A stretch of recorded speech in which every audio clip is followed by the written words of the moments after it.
दूर किसी जंगल में कालू कौवा रहता था। कालू कौवा काफी गरीब था क्योंकि कालू कौवे के पास कोई काम नहीं था। कालू कौवा बहुत आलसी था और कालू कौवा शादी करना चाहता था। मीनू चिड़िया, मैं बहुत परेशान हूँ। मैं रोजाना नौकरी के लिए निकलता हूँ पर मुझे कोई नौकरी मिल ही नहीं रही। और देखो तो मुझसे पहले सब पक्षियों की शादी भी हो गई। अगर मैं कोई काम धंधा करूँगा तो कोई कभी मुझसे शादी करेगी ना। कल्लू कवे, तुम्हारी तो नौकरी ही नहीं, जिस कारण कोई भी कभी तुमसे शादी नहीं करेगी। लेकिन तुम चिंता मत करो, जल्द ही तुम्हारी नौकरी कहीं लग जाएगी। मीनू चिड़िया, वो तुम्हारी दोस्त है ना रानी कवि, वो मुझको बहुत ही पसंद है। मैं उससे शादी करना चाहता हूँ। रानी कवि, ठीक है कल्लू कवे, मैं रानी कवि से बात करूंगी। अगर वो मान गई तो तुम्हारी शादी उसके साथ हो जाएगी। ये कहकर मीनू चिड़िया फौरन रानी कवि के पास चली जाती है। रानी कवि, मैंने तुमसे बहुत जरूरी बात करनी है, जरा तुम मेरी बात सुनोगी? बोलो मीनू चिड़िया, क्या बात है? मैं तुम्हारी बात सुन रही हूँ, तुम बोलो। रानी कवि, जो मेरा दोस्त है ना कालू कौवा, वो तुमसे शादी करना चाहता है। उसकी कोई नौकरी नहीं, इस कारण उस कौवे से कोई कभी शादी ही नहीं करना चाहती। मीनू चिड़िया, मैं अपनी बहन की शादी किसी गरीब कौवे से नहीं होने दूंगा। अगर कालू कौवा अमीर होता तो मैं अपनी बहन की शादी फौरन ही करा देता। भाई, मुझको कोई मसला नहीं है कालू जी की गरीबी के साथ। मैं कालू जी के साथ मेहनत करके कुछ ना कुछ बन जाऊंगी।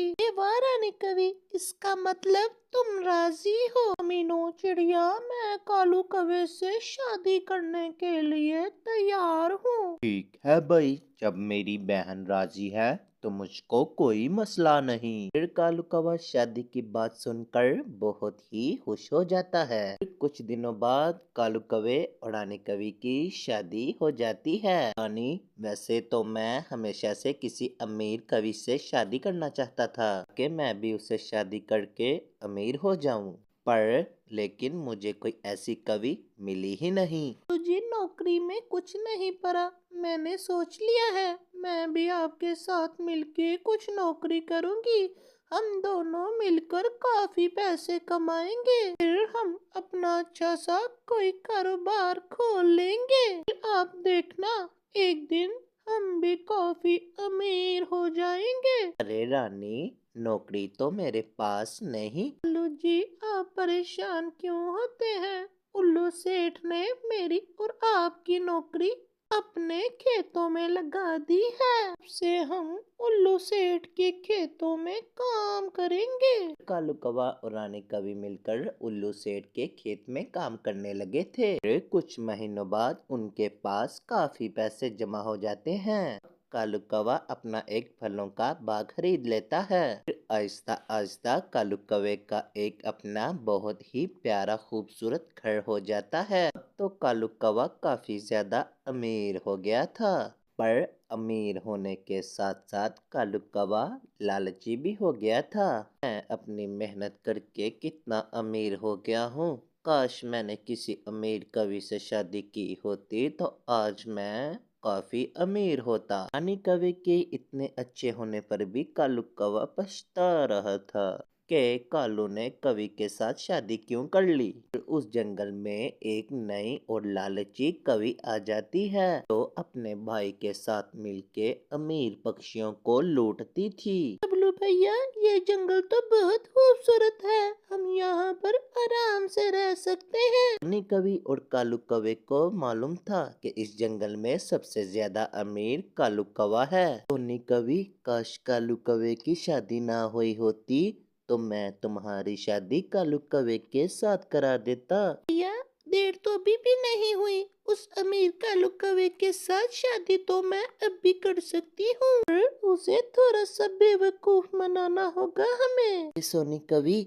अगर तुम्हारी शादी कालू कौवे के साथ हो जाए तो बहुत अच्छा हो जाएगा और हम कालू कौवे को लूट लेंगे और बहुत ज्यादा अमीर हो जाएंगे। ठीक कह रहे हैं, मैं भी जाती हूँ कालू कौवे के पास और उसे जाकर अपने जाल में फंसाती हूँ। ये कहकर सोनी कवि कालू कौवे के पास चली जाती है। कालू कौवे, मेरा नाम सोनी कवि है और मेरे पास बहुत सारे पैसे हैं। बहुत अमीर हूँ मैं।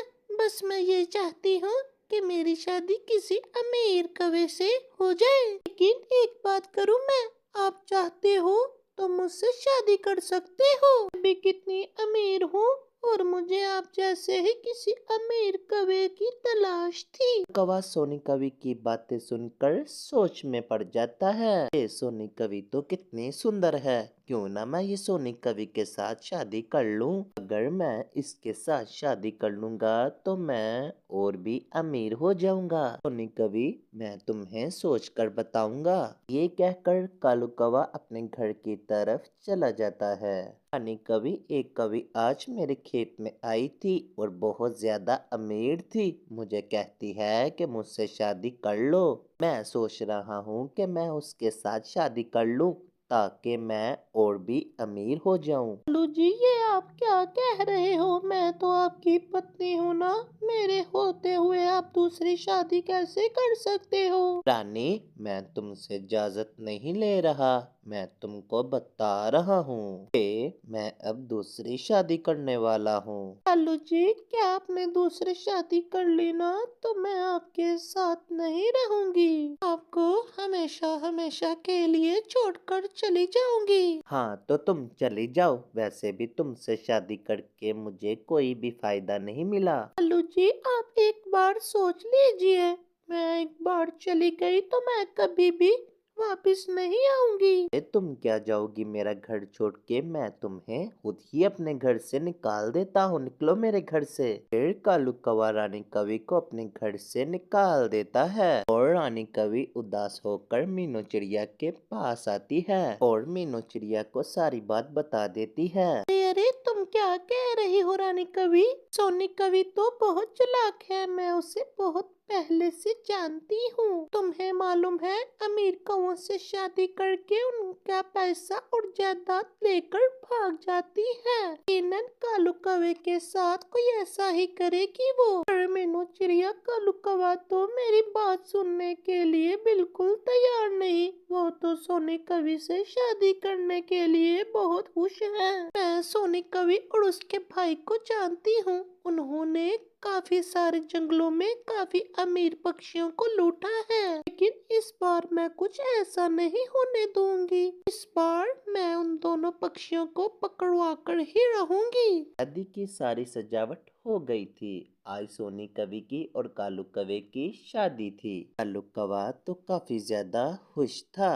बस एक बार इस कौवे से मेरी शादी हो जाए, रात को मैं पानी में नींद की गोली मिलाकर इसका सारा पैसा लेकर भाग जाऊंगी। कौवे को मैं काफी मजा चखाऊंगी। कितना बेवकूफ है ये, अपनी इतनी अच्छी पत्नी को छोड़कर मेरे झांसे में फंस गया ये। बेटा, तुम्हें तो मैं ऐसा सबक सिखाऊंगी कि सारी उम्र तुम याद रखोगे। कालू कौवा बहुत ही खुश था। ही वहाँ पर मीनू चिड़िया, उल्लू सैनिक और तोते को लेकर आ जाती है। रुक जाओ कालू कौवे, ये शादी कभी नहीं हो सकती क्योंकि ये सोनी कवि बहुत धोखेबाज है। इसने बहुत से पक्षियों को धोखा दिया है। मीनू चिड़िया, ये तुम क्या कह रही हो? और चले जाओ यहाँ से तुम। हमारी शादी है, हम बहुत खुश हैं। हमें बिना वजह परेशान मत करो तुम। ते, ये कालू कौवा ऐसे नहीं मानेगा। सोनी कवि और इसके भाई की हकीकत सारी बता दो तुम। कालू कवि, मैं दूसरे जंगल में रहता हूँ और ये सोनी कवि मेरे बराबर वाले घर में रहती थी। ने बहुत ही कौवों को लूटा है। ये अमीर कौवों से शादी करके उनका पैसा जायदाद लेकर भाग जाती है। ये बहुत झूठी पक्कार है। ये तुम्हारे साथ भी ऐसा ही करेगी क्या? सोनी कवि, तुम मुझे इतना बड़ा धोखा दे रही थी।